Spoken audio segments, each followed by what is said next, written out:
स्वागत है दोस्तों आप सभी का हमारे YouTube channel Rajasthan study point पे। तो दोस्तों हम आरपीएससी सेकंड ग्रेड 2018 का पेपर कर रहे थे।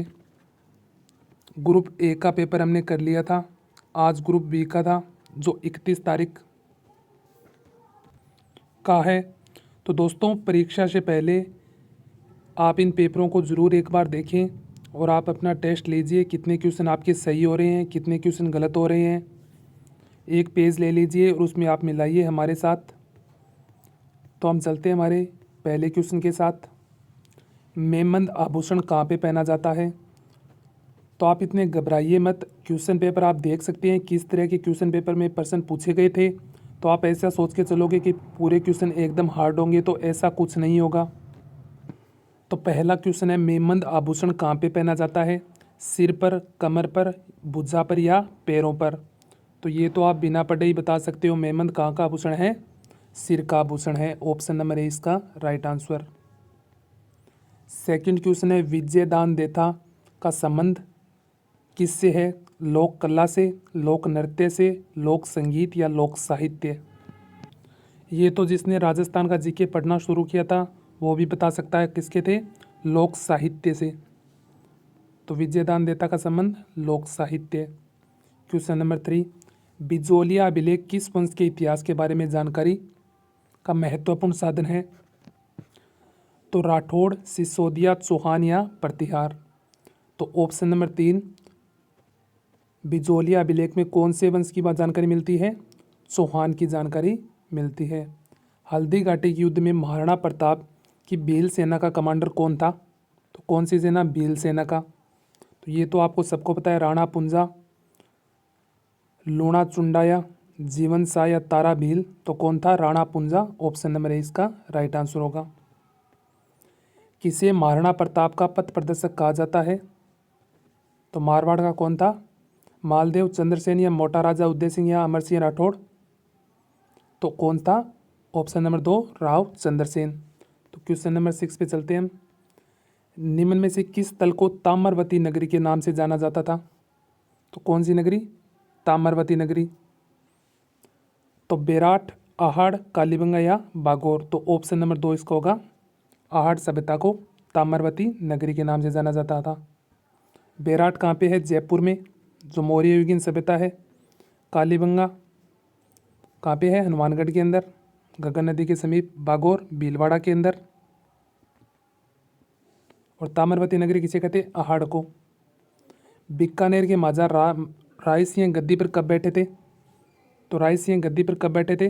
1612, 1585, 1574 या 1541? तो इसका एक ट्रिक है 1574। तो 1574 है, ये सिंह से लेना है आपको 74। तो 1574 के अंदर राय सिंह गद्दी पर बैठे थे। तो ऑप्शन नंबर 3 इसका राइट आंसर होगा। चलते हैं नेक्स्ट क्वेश्चन पेपर। राजस्थान का क्षेत्रफल भारत के कुल क्षेत्रफल का कितना प्रतिशत हिस्सा है? 9.95, 10.95 या 10.41 या 11.45? तो ऑप्शन नंबर 3 आपको बार बार पढ़ाया भी गया है क्वेश्चन सीरीज के अंदर।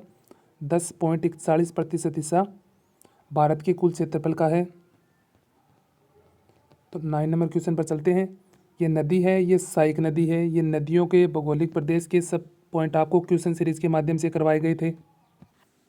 तो इसे सुमेलित कौन सा नहीं है? गंभीरी की मेसवा, माही की जाखम, काली सिंध की परवन, साबरमती की माजम?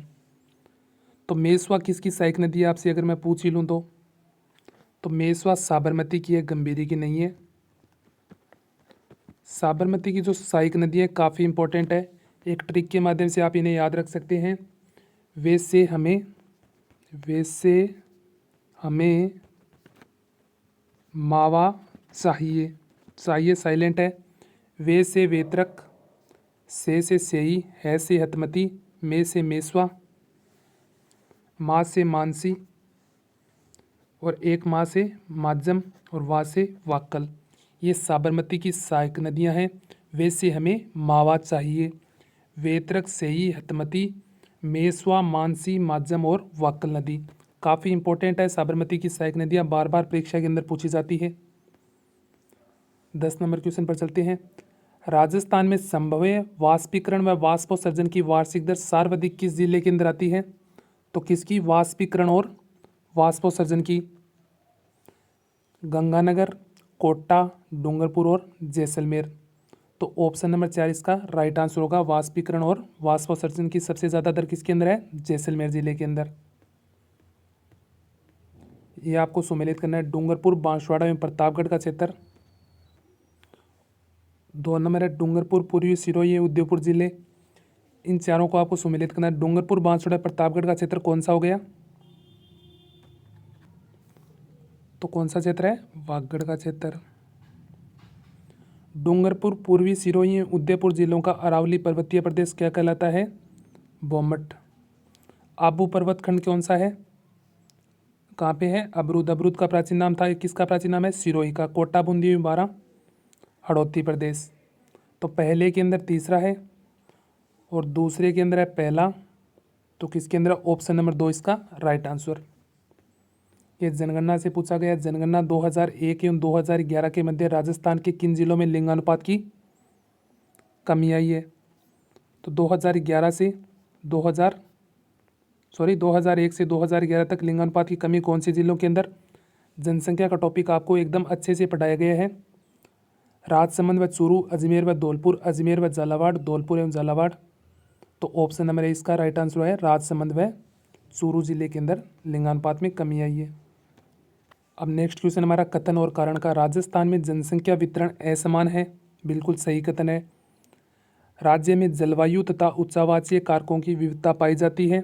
तो जलवायु, उच्चावास मतलब कहीं पे पर्वत, कहीं पे पठार, कहीं पे मैदान है राजस्थान में। तो ये दोनों कथन सही है। एस तथा आर दोनों कथन सही है एकदम। तो क्वेश्चन नंबर 14 पर चलते हैं हम।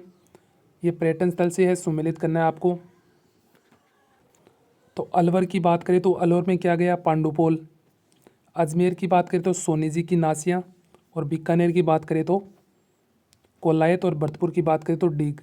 ये पर्यटन स्थल का आपको एक अलग से वीडियो डाला हुआ है, राजस्थान अध्ययन की बुक का है, तो आप जाके देख सकते हैं। ये सभी पढ़ाए गए थे आपको। सोने की हवेलियाँ कहाँ पे हैं? मैनसर, झुंझुनू के अंदर। ये काफ़ी इंपॉर्टेंट था, अभी परीक्षा के अंदर पूछा भी गया है। तो इसका राइट आंसर पहले के अंदर डी। तो पहले के अंदर किसके अंदर है? Option number 3। यहाँ से आपका क्वेश्चन सही हो जाता है। क्वेश्चन नंबर 15 पर चलते हैं। राजस्थान में सीमेंट उद्योग के स्थानीयकरण का प्रमुख कारक कौन सा है? बाजार, कच्चे माल की उपलब्धता, शक्ति संसाधनों की उपलब्धता या प्रशिक्षित श्रमिक? तो कच्चे माल की उपलब्धता होने के कारण ही सीमेंट उद्योग का स्थानीयकरण है। क्वेश्चन नंबर 16 है। राजस्थान में कौन से जिले आर्द्र दक्षिण पूर्वी मैदान कृषि जलवायु प्रदेश के अंदर आते हैं? ये कृषि जलवायु प्रदेश के अंदर आपको एकदम आसान तरीके से आपको पढ़ाया गया है। तो टेलीग्राम पे इसकी पीडीएफ भी डाली गई है, वहाँ से आप जाके पढ़ सकते हैं। तो किसका पूछ रखे है? आर्द्र दक्षिण पूर्वी मैदान कृषि जलवायु प्रदेश। तो ये तो एकदम आसान सा पूछा गया था। कोटा, बूंदी, बारां, झालावाड़ और सवाई माधोपुर। क्वेश्चन नंबर 17 पर देखिए। मेवात क्षेत्र विकास कार्यक्रम कितने जिलों के अंदर विस्तृत है? तो 3, 4 या 2 या 5। तो मेवात कितने जिलों के अंदर है? 2 जिलों के अंदर ये कार्यक्रम संचालित हो रहा है। कौन सी हवा डॉक्टर हवा के नाम से जानी जाती है? काफ़ी इंपॉर्टेंट क्वेश्चन है, रिपीट होने की पूरी संभावना रहेगी। हरमटन, बोरा, फोहन और चिनकू।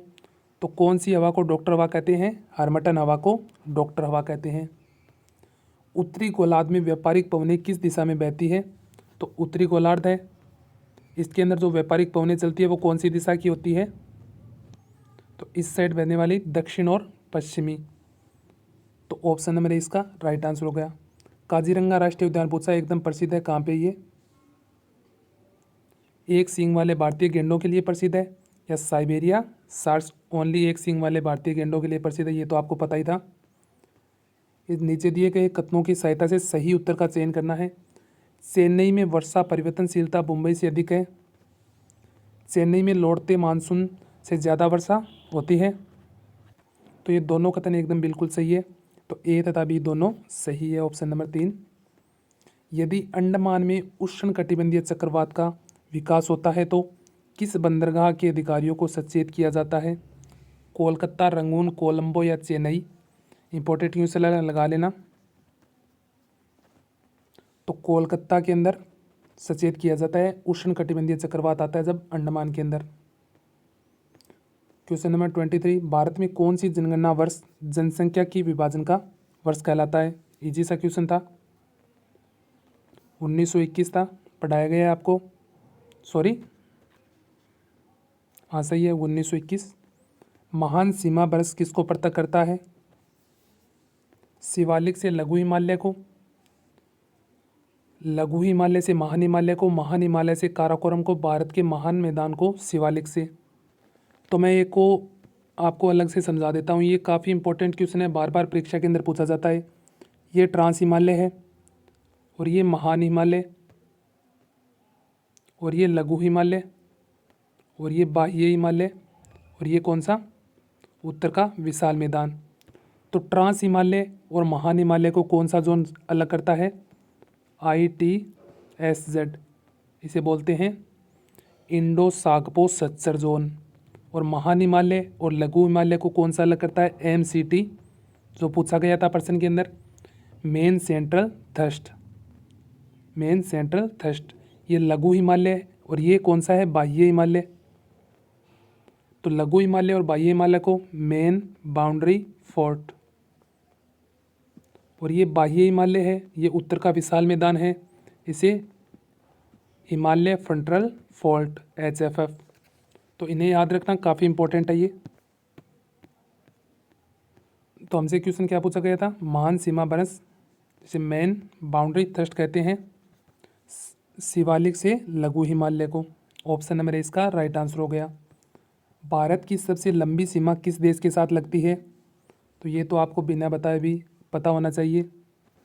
तो बांग्लादेश के साथ लगती है, 4096 किलोमीटर के समथिंग भारत की सबसे लंबी सीमा। ग्रेट बैरियर रीफ कहाँ पे स्थित है? काफ़ी इजी क्वेश्चन है, बार बार रिपीट होने वाला क्वेश्चन है। तो ग्रेट बैरियर रीफ ऑस्ट्रेलिया के पश्चिम तट पर या पूर्वी तट पर? तो है तो ऑस्ट्रेलिया में, ये तो आपको पता है, दोनों ऑप्शन गलत हो गए। तो ऑस्ट्रेलिया के पश्चिम और पूर्वी के अंदर आप कन्फ्यूज होते हैं, तो बैरियर से ही आप याद रखना। इसमें क्या है, री आ रहा है, तो पूर्वी के अंदर ही है बैरियर। ग्रेट तो पता है आपको कहाँ पे ये बैरियर, बस इतना पता है कि ये रह से आप पूर्वी निकाल लेना। तो ऑस्ट्रेलिया की पूर्वी तट पर है ये great barrier reef. Question number 27, ये कथन दिए गए, इन पर विचार करना है। भारत में मृदा अपरदन की समस्या जुड़ी हुई है अत्यधिक वर्षा से, वनों की कटाई से, अत्यधिक खेती से, अतिचारण से। तो ये चारों के चारों ऑप्शन एकदम सही हो जाते हैं। मृदा अपरदन की समस्या चारों के कारण होती है, तो ABCD ऑप्शन नंबर 2 इसका राइट आंसर। क्वेश्चन नंबर 28 पर चलते हैं।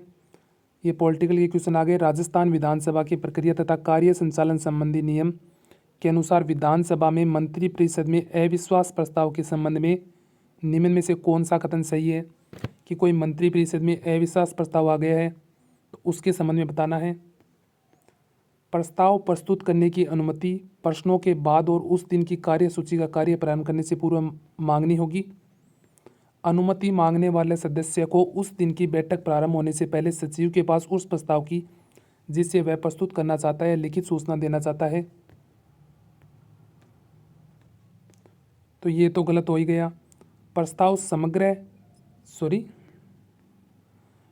समग्र एक और था, मैंने पढ़ा नहीं था। प्रस्ताव समग्र सदस्य संख्या में के कम से कम 10वें भाग में समर्थन होना चाहिए, ये जरूरी नहीं है। दो तो सही था, A और B दोनों सही है। ऑप्शन नंबर A इसका राइट आंसर। निम्न में से कौन राजस्थान के मुख्यमंत्री व उप मुख्यमंत्री पद पर रहे हैं? जो मुख्यमंत्री भी रहे हैं और उप मुख्यमंत्री भी रहे हैं। मोहनलाल सुखाड़िया, टिक्काराम पालीवाल, हरिदेव जोशी, अशोक गहलोत। तो टिक्काराम पालीवाल इन चारों में से जो मुख्यमंत्री और उप मुख्यमंत्री पद पर भी रहे हैं। क्वेश्चन नंबर 30, निम्न में से राजस्थान के कौन से मुख्यमंत्री मुख्यमंत्री बनने से पूर्व किसी मंत्रिपरिषद में मंत्री नहीं रहे हैं?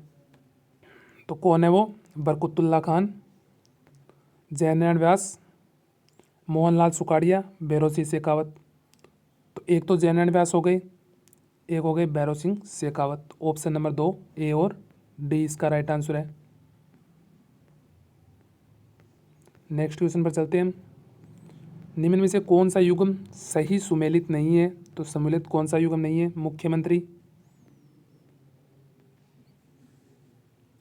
KPU मेनन, बरकतुल्ला खान, RD माथुर मुख्य सचिव थे इनके, शिवचरण माथुर के मदन मोहन कृष्णवली थे, भैरव सिंह शेखावत के TV रमन थे, तो बरकतुल्ला खान के RD माथुर नहीं थे। तो ये पॉलिटिकल के काफ़ी हाई क्वेश्चन लेवल के पूछे गए थे सब के सब, जो आप पढ़ भी नहीं रहे होंगे। मुझे पता है कि मुख्य सचिव कौन किसके टाइम था, कौन किसके टाइम था, प्रश्न अच्छे दिए गए थे।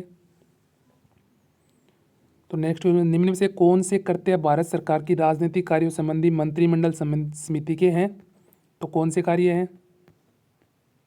तो इस तरह से दिया गया ये, केंद्र राज्य संबंधों से संबंधित समस्याओं पर विचार करना, ये तो बिल्कुल होगा। ऐसे आर्थिक और राजनीतिक मामलों पर विचार करना जिन पर व्यापक परिक्षेप्य निर्णय लेना आवश्यक हो, ये भी एकदम सही है। विदेशी मामलों से संबंधित ऐसे नीतिगत मामलों पर विचार करना जिनमें बाह्य और आंतरिक सुरक्षा प्रभावित नहीं होती हो, तो ये तीनों ही सही है। तो ABC कहाँ पे है? ऑप्शन नंबर 3 के अंदर। क्वेश्चन नंबर 33, पश्चिम क्षेत्र सांस्कृतिक केंद्र उदयपुर के सभापति कौन थे? काफ़ी इंपॉर्टेंट क्वेश्चन। राजस्थान के राज्यपाल, राजस्थान के मुख्यमंत्री, राजस्थान के पर्यटन मंत्री या उदयपुर के संभागीय आयुक्त? तो पश्चिम क्षेत्र सांस्कृतिक केंद्र जो उदयपुर के अंदर है उसके सभापति कौन होते हैं? राजस्थान के राज्यपाल। इंपॉर्टेंट लगा लेना, रिपीट हो सकता है। इनमें से कौन सा युग्म सही सुमेलित नहीं है? ये राजस्थान के मुख्यमंत्री वह राज्य जहां उन्होंने अपने मुख्यमंत्री के कार्यकाल के पश्चात राज्यपाल पद पर कार्य किया था, तो सुमेलित नहीं है, उसे बताना है। मोहनलाल सुखाड़िया ने आंध्र प्रदेश में काम किया था, हरिदेव जोशी ने त्रिपुरा के अंदर काम नहीं किया था। तो ऑप्शन नंबर 2 तो इसका राइट आंसर हो गया। और आप पढ़ लीजिए, शिवचरण माथुर असम के राज्यपाल रहे थे, जगन्नाथ पाड़िया बिहार के और मोहनलाल सुखाड़िया आंध्र प्रदेश के। तो right answer option number 2 Haridev Joshi. Question number 35, निम्न में से किस वर्ष राजस्थान पंचायती राज अधिनियम 1994 में संशोधन कर पंचायतों में स्थायी समितियों का प्रावधान किया गया था? तो कब किया गया था? 2000 को।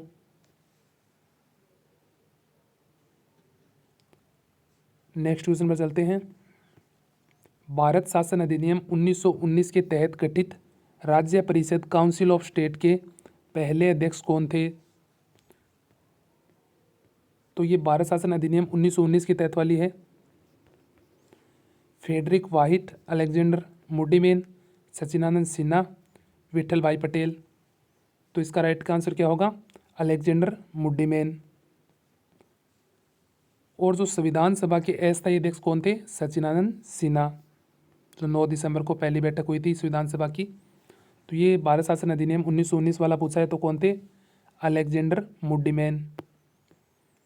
निम्न में से किसने यह मत प्रदान किया था कि 21वीं शताब्दी में विश्व व्यवस्था में तनाव व संघर्ष में वृद्धि होगी, किंतु इस संघर्ष का स्वरूप विचारात्मक, राजनीतिक अथवा आर्थिक न होकर सांस्कृतिक होगा? सैमुअल हंटिंगटन ने। ऑप्शन नंबर इसका राइट आंसर हो गया। क्वेश्चन नंबर 38, भारत के निम्न में से प्रधानमंत्रियों में से किस प्रधानमंत्री के कार्यवाहक राष्ट्रपति द्वारा शपथ दिलवाई गई थी? तो किसने? कार्यवाहक राष्ट्रपति इंदिरा गांधी, मोरारजी देसाई, राजीव गांधी, IK गुजराल? तो इसका राइट आंसर होगा ऑप्शन नंबर 2 मोरारजी देसाई को कार्यवाहक राष्ट्रपति द्वारा शपथ दिलवाई गई थी। ग्रीन पीस संगठन की स्थापना किस वर्ष हुई थी? एकदम फैक्चुअल क्वेश्चन था। 1971, 1967, 1968, 1970? तो 1971 के अंदर ग्रीन पीस संगठन का स्थापना वर्ष है। क्वेश्चन नंबर 40 पर चलते हैं। किस समिति आयोग ने यह सिफारिश की कि राज्यसभा के सच्चे अर्थों में संघीय उच्च सदन बनाने के लिए इसमें सभी राज्यों का समान प्रतिद्वंद्व होना चाहिए? इस समर्थन के साथ ही संसदीय व्यवस्था निरंतर जारी रहेगी? तो सन्नाथम समिति, राजमन्नार समिति, सरकारी आयोग या पुंछी आयोग? तो इसका राइट आंसर होगा राजमन्नार समिति। ऑप्शन नंबर 2 इसका राइट आंसर। पॉलिटिकल के काफ़ी हाई लेवल के क्वेश्चन पूछे गए थे, तो आप देख सकते हैं। और अपना एक नोट्स के अंदर आप मेरे साथ साथ चलता रहिएगा और एंड में देखिए आपके कितने क्वेश्चन सही हो रहे हैं, और कमेंट बॉक्स के अंदर आप ज़रूर बताइएगा। हम आपके लिए इतनी मेहनत कर रहे हैं, आप हमारे चैनल को ज़रूर सब्सक्राइब करिए, ज़्यादा से ज़्यादा सब्सक्राइब करके 2 के सब्सक्राइब पहुँचा दीजिए, और फिर आपको अलग अलग नए नए कंटेंट उपलब्ध कराए जाएंगे। चलते हैं क्वेश्चन नंबर 41 पे। यह किस अनुच्छेद में कहा गया है कि इस अनुच्छेद के उपबंधों में अधीन रहते हुए संघ के लिए लोक सेवा आयोग और प्रत्येक राज्य के लिए एक लोक सेवा आयोग की स्थापना होगी। तो ये तो काफ़ी आसान सा क्वेश्चन है। अनुच्छेद 315। निम्न में से कौन सी नियुक्ति हेतु भारतीय सरकार की मंत्रिमंडल की नियुक्ति संबंधी समिति का अनुमोदन अपेक्षित है? तो भारतीय रिजर्व बैंक के गवर्नर की, भारतीय रिजर्व बैंक के डिप्टी गवर्नर, अध्यक्ष के रेल बोर्ड। तो इन तीनों के लिए भी नियुक्ति करनी है तो मंत्रिमंडल की जो समिति होगी उसकी आवश्यकता होगी। Option number 3, 4, ABC right answer. तो क्वेश्चन नंबर 43 पर चलते हैं। सूची लेखक है, ये पुस्तकें हैं, इनको सुमेलित करना है पुस्तकों को। तो जगदीश भगवती की कौन सी है? आप इन चारों में से पहले अपने नोट्स के अंदर टिक कर लीजिए कौन सा होगा, मैं फिर बताता हूँ। जगदीश भगवती की है इन डिफेंस ऑफ ग्लोबलाइजेशन। तो ए किसके अंदर है? दूसरे के अंदर। तो ए दूसरे के अंदर ए की है, तो ऑप्शन नंबर 2 आपका डायरेक्ट सही हो गया। तो इस तरह से इस क्वेश्चनों को आप सही किया करो। फिर दूसरे का पहला है ही, ओरेबिक वेग का हो गई, वाइटीज़ वाली और मिल्टन वाली, ये सब हो गई। इस तरह के क्वेश्चन आपके बहुत आसान होते हैं, आपको दोहरे लगते हैं, बट ये एकदम ईजी लेवल के होते हैं। Question number 44। निम्नलिखित भारत के उपराष्ट्रपति से कौन से निर्विरोधित निर्वाचित हुए थे? तो निर्विरोधित निर्वाचित कौन से हुए थे? राधाकृष्णन, BD जत्ती, M हिदायतुल्लाह, VV गिरी। तो एक तो राधाकृष्णन हो गए और एक हो गया M हिदायतुल्लाह। A और C right answer. Assam Gana Parishad की स्थापना किस वर्ष हुई थी? तो कौन सा है? असम गण परिषद डायरेक्ट आंसर है, फैक्चुअल क्वेश्चन है, 1985 के अंदर। तो घबराइए मत, अभी तक एक डेट का, ये दूसरा डेट का क्वेश्चन है। तो 2 से 3 ही पूछे जाते हैं डेट के क्वेश्चन। ये भारतीय संविधान के अनुच्छेद है, ये शब्दावली है। इनमें से आपको बताना है कौन सा सुमेलित नहीं है। 255 एक के ग में राष्ट्रपति की पूर्व मंजूरी सही बात है। 18 के 3 में राष्ट्रपति की सहमति। 111 के 3 में राष्ट्रपति की सिफारिश और 304 ख के अंदर राष्ट्रपति की स्वीकृति नहीं है। ऑप्शन नंबर 4 एकदम सुमेलित नहीं खा रहा है। अंतर्राज्यीय नदियों या नदी दोनों के जल संबंधी विवाद के न्याय निर्णय संबंधी प्रावधान संविधान के कौन से अनुच्छेद के अंदर है? नदियों से संबंधित। इंपॉर्टेंट लगा लेना, अनुच्छेद 262 के अंदर नदियों से संबंधित प्रावधान किए गए हैं। तो कौन से 262 के अंदर नदी है? बार बार पढ़ लेना, याद करना। कगारवाद का सिद्धांत किसने दिया था? तो क्वेश्चन नंबर हमारा 48, कगारवाद का सिद्धांत जॉन फोस्टर डेल्सी के द्वारा दिया गया है। Option number A right answer. Kyoto protocol का संबंध निम्न में से किससे है? तो कौन सी? Kyoto protocol. आर्थिक सहयोग, निःशस्त्रीकरण, भूमंडलीय ऊष्मीकरण को कम करने हेतु, आतंकवाद को रोकने हेतु। तो किन के लिए? भूमंडलीय ऊष्मीकरण को कम करने हेतु क्योटो प्रोटोकॉल का संबंध है। तो क्वेश्चन नंबर 50 पे आ गए हम। 2003 में किस देश में रोज रिवॉल्यूशन या गुलाबी क्रांति हुई थी? अच्छा क्वेश्चन है। तो किस देश के अंदर? जॉर्जिया के अंदर गुलाबी क्रांति या रोज रिवॉल्यूशन हुई थी। ये वर्ल्ड से शांति के लिए एकता प्रस्ताव को अन्य किस नाम से जाना जाता है? तो रूजवेल्ट प्लान, ट्रूमैन प्लान या कैनेडी प्लान या एचएसएन प्लान। तो ऑप्शन नंबर 4 इसका राइट आंसर हो गया एचएसएन प्लान। तो क्वेश्चन नंबर 52 पर चलते हैं। ये अधिकारिता यात्रा है, ये वर्ष पूछिए। भारतीय विदेशी मंत्री अटल बिहारी वाजपेयी चीन यात्रा एकदम बिल्कुल सही है, 1979। भारतीय प्रधानमंत्री राजीव गांधी चीन यात्रा 1988 एकदम सही है। चीन के राष्ट्रपति जियांग जेमिन भारत की यात्रा 1996। चीन प्रधानमंत्री ली पेरा की भारतीय यात्रा 1992 के अंदर नहीं थी। तो ऑप्शन नंबर 3 इसका राइट आंसर होगा। अब चलते हैं हमारे नेक्स्ट क्वेश्चन की तरफ। 53 बीसलपुर बांध में पानी की आवक बढ़ाने हेतु निम्न में से कौन सी परियोजना तैयार की गई है? तो बीसलपुर परवन सिंचाई परियोजना, ब्राह्मणी बनास परियोजना, माही बनास परियोजना। ऑप्शन नंबर 3 राइट आंसर है। बीसलपुर के अंदर पानी की आवक बढ़ाने के लिए कौन सी है? माही बनास परियोजना। हाल ही में राजस्थान के किस क्रिकेट खिलाड़ी ने अंतर्राष्ट्रीय क्रिकेट में डेब्यू प्रथम प्रवेश किया है? तो पंकज सिंह है, राम सिंह है, नाथू सिंह है या खलील अहमद। तो इसका राइट आंसर होगा खलील अहमद ने, राजस्थान के एक क्रिकेट खिलाड़ी जिन्हें अंतर्राष्ट्रीय क्रिकेट में डेब्यू हासिल किया है।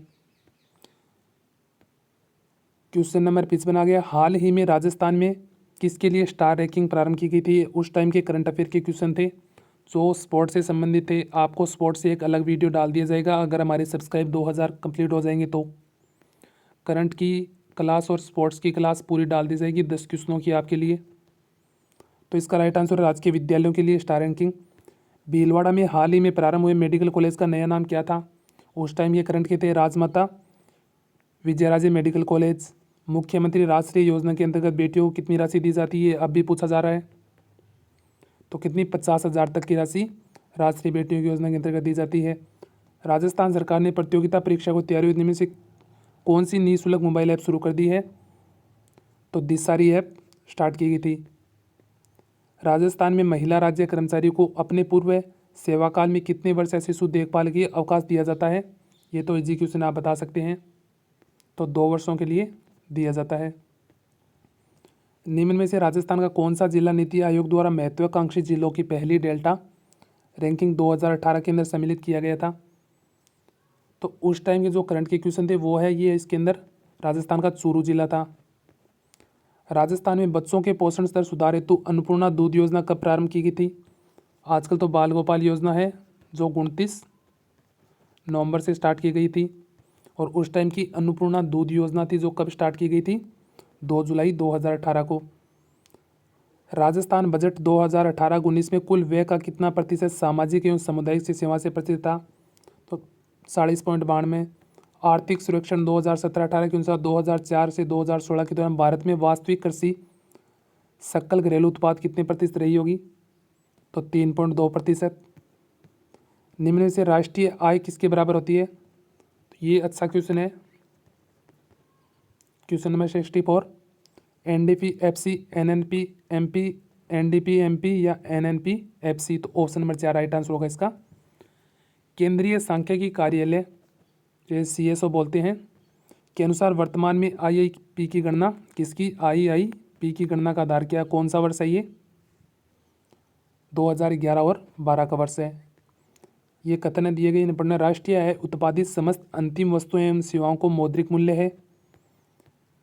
एनएनपी ज्ञात करने के लिए एनएनपी में मूल्य ह्रास घटा देते हैं। तो ये तो दोनों ही कथन सही है। तो कथन 1 और 2 दोनों सही है।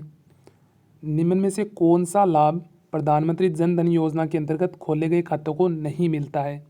तो नहीं मिलता ये बताना है। जमा राशि पर ब्याज मिलता है। 10 लाख रुपए का दुर्घटना बीमा कवच ये नहीं मिलता। इसके लिए तो ये देखो पहले के अंदर ही स्टार्ट की गई थी गहलोत की कि 10 लाख का दुर्घटना बीमा कवच अब कौन सी योजना के तहत मिलता है, मुख्यमंत्री चिरंजीवी स्वास्थ्य बीमा योजना के तहत 1 मई 2021 को स्टार्ट की गई योजना। शिक्षा मनोविज्ञान संबंधित है। तो शिक्षा मनोविज्ञान किससे संबंधित है। 68 क्वेश्चन है, एकदम आसान क्वेश्चन है। दिए गए सभी विकल्प पढ़ोगे तो आप ऑप्शन नंबर 4। निम्न से कौन सा कथन गलत है। 69 नंबर है। गलत कथन पूछा है तो अधिगम हमेशा प्रेक्षणीय अवलोकनीय होता है। तो इसकी सिर्फ मैं आंसर ही बता रहा हूँ तो आप मिला लेना। एक अध्यापक ने विद्यार्थी का टीएटी परीक्षण किया ताकि उनमें निम्न पहचान की जा सके उपलब्धि की। तो कौन सा है, टीएटी परीक्षण। तो टीएटी परीक्षण किसके लिए होता है, ये तो बिना बताए भी आप बता सकते हैं। व्यक्तित्व के लिए टीएटी परीक्षण होता है। जिन प्रतिक्रियाओं को सीखने के उपरांत संतुष्टि प्राप्त होती है उन्हें सीख लिया जाता है, वह क्या कहलाता है। तो क्वेश्चन नंबर 71 का राइट आंसर प्रभाव का नियम। बेसल आयु किसके मापांक से संबंधित है। तो कौन सी बेसल आयु। तो बुद्धि से है बेसल आयु। बै से बुद्धि, बै से बेसल आयु। ये बुद्धि लब्धि पूछा है, आयु परिकल्पना सूत्र ये तो सबको पता ही होगा, MACA/100। नेक्स्ट क्वेश्चन हमारा, रेसो इंक ब्लॉट परीक्षण शामिल है। तो कौन सा, रेसो इंक ब्लॉट परीक्षण। तो 74 क्वेश्चन है। 5 काले व सफ़ेद 5 बहुरंगी कार्ड के साथ संबंधित है। प्रेरणा प्रबलन हाल सिद्धांत के प्रदाता कौन थे। तो हल इसके प्रदाता थे। तो प्रेरणा प्रबलन हाल सिद्धांत के हल। 25 वर्षीय लड़का जिसकी मासिक आयु 16 है उसका IQ क्या होगा। ये तो एक सूत्र के माध्यम से काटा जाता है। तो कितना है, 64। मनोविज्ञान व्यवहार का विज्ञान है, इसका घनिष्ठ संबंध शिक्षा से है, इसलिए क्योंकि शिक्षा बालक के किस में परिवर्तन करती है, व्यवहार में। तो क्वेश्चन नंबर 78 पर चलते हैं। अभिरुचि, अभिवृद्धि, उपलब्धि तथा लिंग कौन से विभिन्नताओं के क्षेत्र में है? तो इसका राइट आंसर व्यक्तिगत विभिन्नताएं। निम्न से गलत युग्म पहचानना है, तो आप देख लीजिए और एक अपने नोट्स के अंदर बता दीजिए कौन सा गलत युग्म है। तो मैं इसका राइट आंसर बता देता हूँ, सामाजिक अधिगम का सिद्धांत ब्रूनर के द्वारा नहीं दिया गया था। नेक्स्ट क्वेश्चन है 80 नंबर, बालक की शारीरिक वृद्धि एवं विकास को प्रभावित करता है? तो वंशानुक्रम एवं वातावरण दोनों प्रभावित करते हैं बालक की शारीरिक और वृद्धि एवं विकास को। क्वेश्चन नंबर 81 है, निम्नलिखित में थॉर्नडाइक के अनुसार अधिगम का प्राथमिक नियम क्या था? किसके अनुसार? थॉर्नडाइक के अनुसार अभ्यास का नियम अधिगम का प्राथमिक नियम था। तो दोस्तों, हम आपके लिए इतनी मेहनत कर रहे हैं, तो आप हमारे चैनल को ज़रूर सब्सक्राइब कीजिए। 2 के कंप्लीट करवा देना इस वीडियो के बाद, और वीडियो पसंद आए तो ज़रूर लाइक करना। और हमारा कंटेंट के अंदर कोई प्रॉब्लम है तो आप कमेंट बॉक्स के अंदर ज़रूर बता सकते हैं, और एंड में कमेंट में ये लिखना है कि आपके कितने क्वेश्चन सही हुए हैं। तो क्वेश्चन नंबर 82 है हमारा, समायोजन के संदर्भ में निम्न से कौन सा गलत कथन है? तो समायोजन के संबंध में यह निरंतर चलने वाली प्रक्रिया नहीं है, नहीं, ये निरंतर चलने वाली प्रक्रिया है समायोजन। क्वेश्चन नंबर 83, सृजनात्मक की विशेषता होती है? तो सृजनात्मक की मौलिकता, प्रभावशीलता, लचीलापन, ये चारों ऑप्शन सही है, तो ऑप्शन नंबर डी। एक शिक्षक के लिए शिक्षा मनोविज्ञान की उपयोगिता है? तो दिए गए हैं स्वयं के ज्ञान एवं तैयारी के बारे में जानकारी के लिए, बालकों की आवश्यकता की जानकारी के लिए, तो ये तो दोनों ही सही हो गए, तो ए और ब दोनों सही है, दोनों गलत नहीं है। क्वेश्चन नंबर 85, अधिगम बाधित असमर्थता बच्चे को अधिकतम निम्न उपलब्धि होते हैं? तो ऑप्शन नंबर 4 इसका राइट आंसर हो गया। क्वेश्चन नंबर 86, मनोविज्ञान ने शिक्षा बना दिया है? तो मनोविज्ञान ने शिक्षा को क्या बना दिया गया है? पाठ्य चर्चा केंद्रित या शिक्षक केंद्रित या बाल केंद्रित या विषय केंद्रित? तो बाल केंद्रित बना दिया गया है। गिलफोर्ड द्वारा प्रतिपादित बौद्धिक संरचना के मॉडल में प्रारंभ में कितने तत्वों को सम्मिलित किया गया था? तो कितने तत्व इसके अंदर सम्मिलित किए गए? तो 120, ऑप्शन नंबर 2 राइट आंसर। मुकाम प्रसिद्ध है? ये राजस्थान के कल्चर से क्वेश्चन आ गए, इजी क्वेश्चन थे। मुकाम किसके लिए प्रसिद्ध है? विश्नोई संप्रदाय की पीठ है वहाँ पर। कोटा के किस शासक ने काला को कोटा स्कूल की चित्रकला उत्कृष्ट काल माना जाता है? कौन सी कोटा स्कूल की चित्रशैली का उत्कृष्ट काल माना जाता है? महाराव शत्रुल साल सिंह, महाराव किशोर सिंह, महाराव उमेद सिंह आ गया, फर्स्ट है, तो ऑप्शन नंबर 3 इसका राइट आंसर। श्रीमती रमा देवी राजस्थान के किस किसान आंदोलन से संबंधित है? अच्छा क्वेश्चन है, इंपॉर्टेंट लगा लेना। तो रमा देवी का संबंध कौन से किसान आंदोलन से है? बिजोलिया किसान आंदोलन। डोला मारू कहानी में डोला के विवाह की समय की उम्र क्या थी? ये क्वेश्चन बहुत चर्चा में रहा था, उस टाइम आया तब तक था, अब तो सब बच्चों को याद हो गया होगा, 3 वर्ष है। ऐतिहासिक स्थल मानगढ़ राजस्थान के किस जिले के अंदर है? बांसवाड़ा के अंदर। गौरी लोक नृत्य मूलतः किससे संबंधित है? ये नृत्य से संबंधित था, तो किससे नृत्य है? भीलों से। गैर गौरी युद्ध दिवस का हाथीमना संबंधित ये भीलों के नृत्य हैं। किस राज्य में प्रजामंडल 1937 में कृष्ण दिवस मनाया जाता है? तो जोधपुर के अंदर कृष्ण दिवस मनाया जाता है। क्वेश्चन नंबर 95, आबानेरी तथा राजौरगढ़ कलात्मक वैभव किस काल के हैं? तो आबानेरी और राजौरगढ़ गुर्जर प्रतिहार काल के हैं। तो किस दुर्ग में गढ़पिटली के नाम से जाना जाता है? तो ये सबको पता है, तारागढ़ जो दुर्ग है कहाँ पे है? अजमेर जिले के अंदर, उसे क्या नाम से जाना जाता है? गढ़पिटली दुर्ग के नाम से। पाबूजी का मुख्य तीर्थस्थल पूछा है, तो कोल्लू गांव है, इंपॉर्टेंट है, बार बार पूछा जाता है पाबूजी का तीर्थस्थल। अजमेर मेरवाड़ा का राजस्थान में विलय कब हुआ था? तो ये तो आप बिना बताए बता सकते हैं, तो अंतिम के अंदर हुआ था अजमेर मेरवाड़ा सुलेह टप्पा इनका 1 नवंबर 1957 में। चारचौमा का मंदिर राजस्थान के किस जिले में केंद्र है?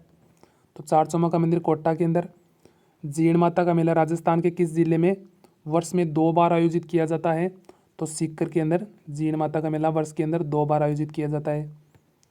तो धन्यवाद दोस्तों, अगर आपको वीडियो पसंद आया है तो लाइक ज़रूर करें, और इस वीडियो के बाद 2 के सब्सक्राइब कंप्लीट करवा दीजिएगा, जिससे हम अलग अलग कंटेंट आपको उपलब्ध करवाएं। परीक्षा से पहले आपको राजस्थान का जनवरी से लेके दिसंबर तक कंप्लीट करंट अफेयर और अलग से स्पोर्ट्स से संबंधित करंट अफेयर डाल दिया जाएगा अगर 2000 सब्सक्राइब हो गए तो। और एक टेस्ट सीरीज़ डाल दी जाएगी 2013 के दोनों ग्रुपों के सेकंड ग्रेड का पेपर आपको सॉल्व कराया जाएगा। तो ज़्यादा से ज़्यादा सब्सक्राइब कीजिए जिससे हमें भी आगे वीडियो बनाने के लिए मोटिवेशन मिलता रहे। धन्यवाद दोस्तों, मिलते हैं नेक्स्ट वीडियो के अंदर।